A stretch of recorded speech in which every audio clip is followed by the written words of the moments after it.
प्रिय विद्यार्थियों, हम लोग हिंदी साहित्य के आधुनिक काल का अध्ययन करते हुए महावीर प्रसाद द्विवेदी जी की काव्यगत विशेषताओं पर चर्चा कर रहे थे। हमने पढ़ा कि द्विवेदी युग की राष्ट्रीय भावना प्रबल थी। उन्होंने हिंदी खड़ी बोली को महत्वपूर्ण स्थान दिलाया और उनके काव्य में बौद्धिकता का प्राधान्य था।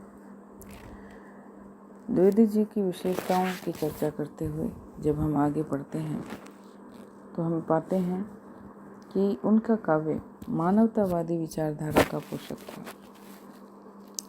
उसमें मानवतावादी विचारधारा थी। जैसे हम रीतिकाल में देखते हैं कि तत्कालीन कवियों ने दरबारों को पोषित किया था और आम आदमी के विषय में उन कवियों के काव्य में बहुत अधिक कोई वर्णन नहीं था। लेकिन यहाँ द्विवेदी युग तक आते आते द्विवेदी जी ने मानवतावादी विचारधारा का पोषण किया। द्विवेदी युग की काव्यधारा की मुख्य अन्य विशेषता है मानवतावादी विचारधारा। डॉक्टर रविंद्र सहाय वर्मा ने अपनी पुस्तक हिंदी काव्य पर आंग्ल प्रभाव में द्विवेदी युग की कविता में व्यक्त मानवतावाद के स्वरूप की श्रृंगारकालीन पृष्ठभूमि के आधार पर बड़ी मार्मिक व्यंजना की है। वे कहते हैं कि मानवतावाद के प्रति रीतिकालीन कवियों का दृष्टिकोण बहुत ही संकीर्ण था। उनके लिए समस्त पुरुष नायक थे और स्त्रियां नायिकाएं। उस रासोन्मुखी युग में मानव व्यक्तित्व के केवल इसी एक रूप की अभिव्यक्ति संभव हो सके। रीतिकाल से पहले भक्ति काल में भी मानव व्यक्तित्व की साहित्य क्षेत्र में पुनर्भिव्यक्ति धार्मिक वातावरण के कारण न हो सकी, किंतु द्विवेदी युग में प्रथम बार मनुष्य को मनुष्य के रूप में देखा गया और श्रृंगारिकता एवं धार्मिकता की संकीर्ण धारा में दीर्घ काल से वंदनीय मानवता को मुक्त कराने का प्रयास किया गया।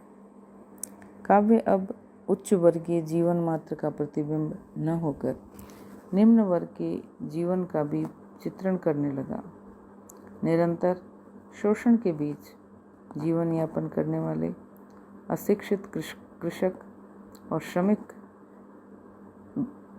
इनका जीवन भी हिंदी कवियों का प्रिय विषय बनने लगा। इस प्रकार काव्य दुख और दैन्य से त्रस्त मानवता के जीवन की अभिव्यक्ति करने में पूर्ण समर्थ हो गया। इस मानवतावादी विचारधारा के द्विवेदी युगीन काव्य में 3 स्वरूप मिलते हैं। एक तो है समानता की भावना, इसके अंतर्गत स्त्री पुरुष की समानता आती है। दूसरी पीड़ित और दुखियों के प्रति सहानुभूति और तीसरी मानवीय गुणों की सहज स्थापना द्वारा परम सत्य के स्वरूप की विवृति। अब हम द्विवेदी युग की इन विशेषताओं की का विस्तार से चर्चा करेंगे।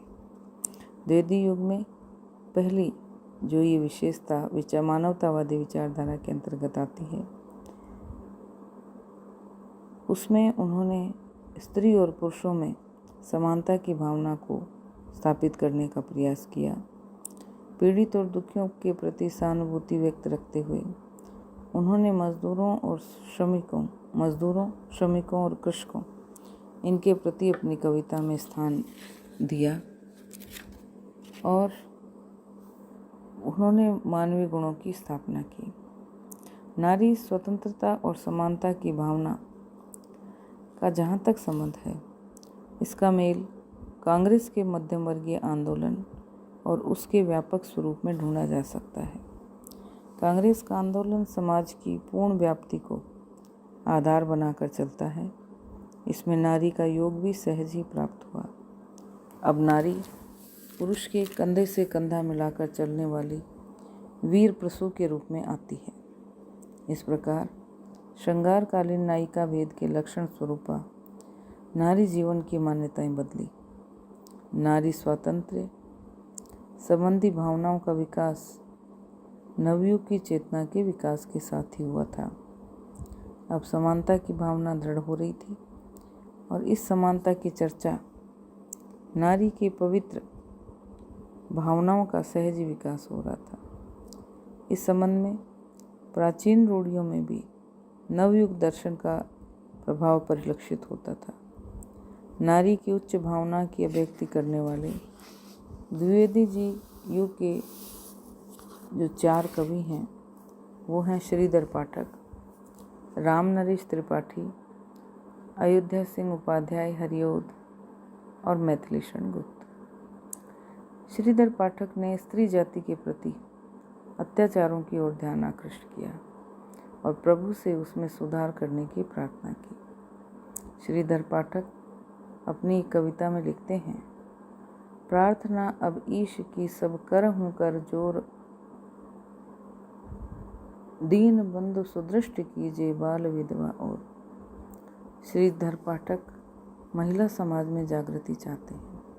वे उनके प्राचीन महत्व स्वरूप को वापस लौटाना चाहते हैं और हमारा ध्यान इस ओर आकृष्ट करते हुए कहते हैं, अहो पूज्य भारत महिला गण, अहो आर्य कुल प्यारी, अहो आर्य गृह लक्ष्मी सरस्वती, आर्य लोक उजियारी, आर्य जगत में पुनः जननी निज जीवन ज्योति जगाओ, आर्य हृदय में पुनः आर्यता का सूचि स्रोत बहाओ।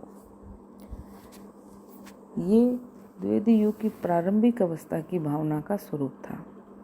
उत्तरोत्तर नारी समाज का महत्व बढ़ता गया। रामनरेश त्रिपाठी के कारण उनके काव्य में नारीत्व के प्रति उच्च भावना के स्पष्ट दर्शन हुए। त्रिपाठी जी का खंड काव्य था स्वप्न और उसकी नायिका महान भावों से उत्प्रोत है। वह अपने पति को कर्म के मार्ग में स्थित हो जाने का उपदेश देती है। वो कहती है, सेवा है महिमा मनुष्य की, न कि अति उच्च विचार द्रव्य बल, मूल हेतु रवि के गौरव का है प्रकाश ही, न कि उच्च स्थल, मन की अमित तरंगों में तुम होते हो इस जीवन का सुख। नायिका के सुबोधन से उसका प्रिय स्वदेश प्रेम में विवल हो जाता है और अपनी अद्भुत वीरता द्वारा सबका नेता बनकर विजय प्राप्त करता है। इस प्रकार मिलन काव्य की नायिका द्वारा अपने पति की जीवन सहचरी और राष्ट्र सेविका की भूमिका बखूबी निभाई गई। द्विवेदी युगीन नायिकाओं के नवीन भेद इस समय रचित हुए। उनकी नायिका श्रृंगार की गठरी नहीं थी, बल्कि लोक सेविका नायिका थी। अयोध्या सिंह उपाध्याय के काव्य में नारी के महान स्वरूप का उद्घाटन हुआ है। उन्होंने नारी के प्रति उच्च भावना के स्वरूप को सम्मुख रखकर ही नायिका के नवीन भेद किए हैं। उन्होंने रस कलश में देश प्रेमिका, जाति प्रेमिका, जन्मभूमि प्रेमिका, लोक सेविका और धर्म प्रेमिका इत्यादि नायिकाओं के नवीन रूपों की उद्भावना की है, जो नवीन युग विचारधारा के अनुकूल है।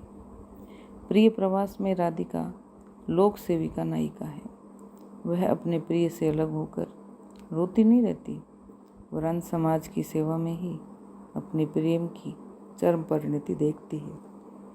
वह अपने प्रिय के सामीप्य का त्याग भी लोक हित के लिए कर सकती है। वह कहती है, प्यारे जीवें जग हित करें, गेह चाहे न आए। इसी प्रकार हरिओद जी की वैदेही भी आधुनिक जागृत नारी का सुंदर रूप है। वह स्वयं वनवास के लिए उद्यत है। इस काल में मैथिली शरण गुप्त के काव्य में भी उपेक्षिता नारियों का उत्कर्ष हुआ है। नारीत्व के प्रति उच्च भावना को प्रमुख रूप से लेकर चलने वाले इस युग के प्रथम प्रतिनिधि कवि मैथिली शरण गुप्त हैं। उनकी कविताओं में नारी का बहुत महान स्वरूप प्रस्तुत हुआ है। इसके लिए उन्होंने मुख्य रूप से कवियों द्वारा उपेक्षित नारी को ही अपने काव्य में चित्रित किया, जैसे साकेत में उर्मिला, कैकई, यशोधरा की यशोधरा, द्वापर की विश्रुता ऐसी ही नारियां हैं। साकेत महाकाव्य के मूल में उर्मिला और लक्ष्मण की वह मर्मस्पर्शी कथा अनुस्यूत है, जिसको गोस्वामी तुलसीदास ने राम और सीता के महात्म्य की चकाचौंध में दबा दिया था। इसके साथ ही एक और विशेषता है। साकेत की उर्मिला और कैकेयी का स्वरूप पौराणिक नारियों जैसा नहीं है, वरन उन पर आधुनिक युग की छाप दिखाई देती है। यहाँ तक कि उर्मिला स्वयं सैन्य संगठन कर लंका प्रस्थान करने को तत्पर होती है। उस पर बिल्कुल स्वातंत्र्य संग्राम में भाग लेने वाली नारी की छाप है। उसमें त्याग की कमी नहीं है। वह अपने घर में रहना उचित समझती है, प्रिय के पथ में विघ्न नहीं बनना चाहती। कहा उर्मिला ने, हे मन, तू प्रिय पथ का विघ्न न बन। प्रेम के शुभ प्रभाव का उर्मिला के हृदय पर बड़ा व्यापक प्रभाव लक्षित होता है। वह वियोग के उन्माद में लक्ष्मण को अपने सम्मुख देकर व्याकुल होकर कहने लगती है, प्रभु नहीं फिरे, क्या तुम ही फिरे? हम गिरे अहो तो गिरे गिरे। साकेत की उर्मिला में आधुनिकता की झलक भी है। प्राचीन रूढ़ियों का त्याग उर्मिला के हृदय में लक्ष्मण का औदार्य देखते ही बनता है। सूरदास की गोपियाँ कृष्ण के वियोग में कहती हैं, मधुवन तुम कत रहत हरे, विरह वियोग श्याम सुंदर के ठाड़े काहे न जरे। इस तरह उर्मिला की विचारधारा भिन्न है। वह कहती है, रह चिर दिन तू हरी भरी, बड़ सुख से बड़ सृष्टि सुंदरी। प्रसंगवश जरा उर्मिला का उदास स्वरूप हम एक पद में देखते हैं। क्या था कि आज शत्रुघ्न समीप रुकी लक्ष्मण की रानी, प्रकट हुई जो कार्तिकेय के निकट भवानी। जटा जाल से बाल विलंबित छूट पड़े थे, आनन परसो अरुण घटा में फूट पड़े थे, माथे का सिंदूर सजग अंगार सदृश था। इस तरह उर्मिला के रूप में महान नारी के दर्शन होते हैं। यह उस काल की चेतना का ही प्रभाव है। इस काल में कवि ने नारी को सशक्त पात्र के रूप में चित्रित किया और नारी का ये स्वरूप श्रृंगार काल में तिरोहित हो गया था।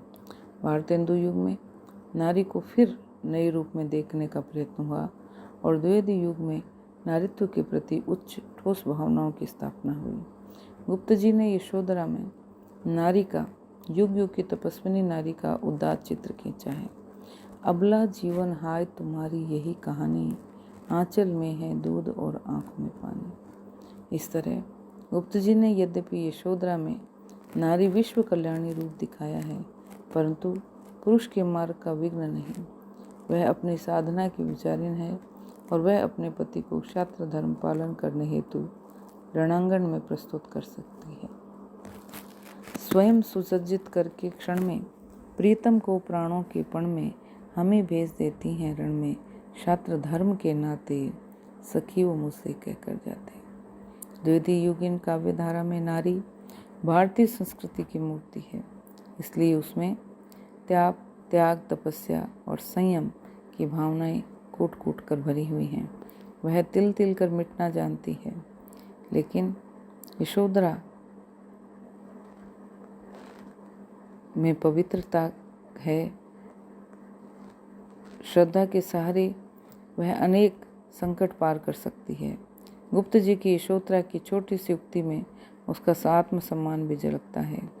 मेरे ये विश्वास व्यर्थ यदि उनको खींच न लाए। इस प्रकार द्विवेदी युगीन कविता में नारी का स्वतंत्र व्यक्तित्व एवं स्वस्थ रूप है। श्रृंगारकालीन हास्य युग का अवशेष समाप्त हो चुका है और नारी पुरुष की सहचरी और सहायिका बन गई है। वह शक्ति